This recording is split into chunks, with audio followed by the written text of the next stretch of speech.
Hey guys, welcome back. Let's make this juicy, tender, melt in your mouth collard greens.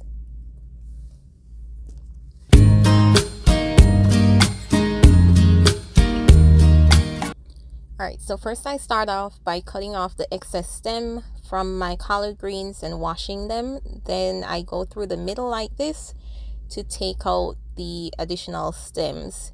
I don't really care for the stems in mine. You can leave those if you prefer them. Once I got those out, then I stack them on each other and I wrap them over for easier cutting, and then I just cut them across according to the size that I like.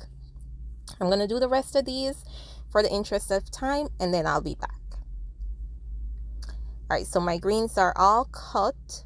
I'm going to do a second wash because we want to make sure we get rid of all the dirt. All right, my greens are washed and ready, so let's start with the meat. So I'm adding some oil, a little butter, then I'm adding some onions, some green onions, some garlic, pimento seed, and some pepper. I'm also adding some chicken bouillon. I'll have the recipe in the description box below. And I'm using some smoked pork ribs. You can use any smoked meat of your choice, whether it's smoked turkey or pork or whatever.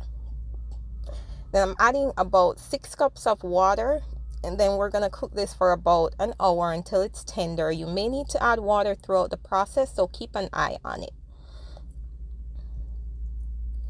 Once our meat has gotten to the point where it's tender enough, then we're going to go ahead and add our collard greens in. And at this point, you want to taste your broth to make sure that it has all the flavors that you're looking for, because that's what's going to soak up into your greens.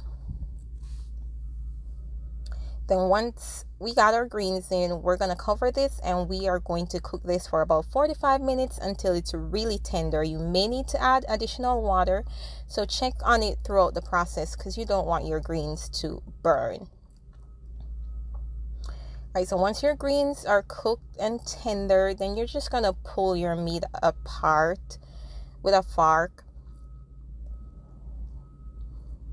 And then you can add any other flavor you like. I'm adding some cayenne pepper because I like mine a little bit spicy, but you can add whatever you feel is necessary at this point. Then once you got the flavor that you so desire, then your greens are ready to be served. I hope you guys enjoy this recipe as much as I did, and I will see you guys on the next one. Thanks for watching. Please remember to subscribe, like, and share with a friend. Thank you guys so much.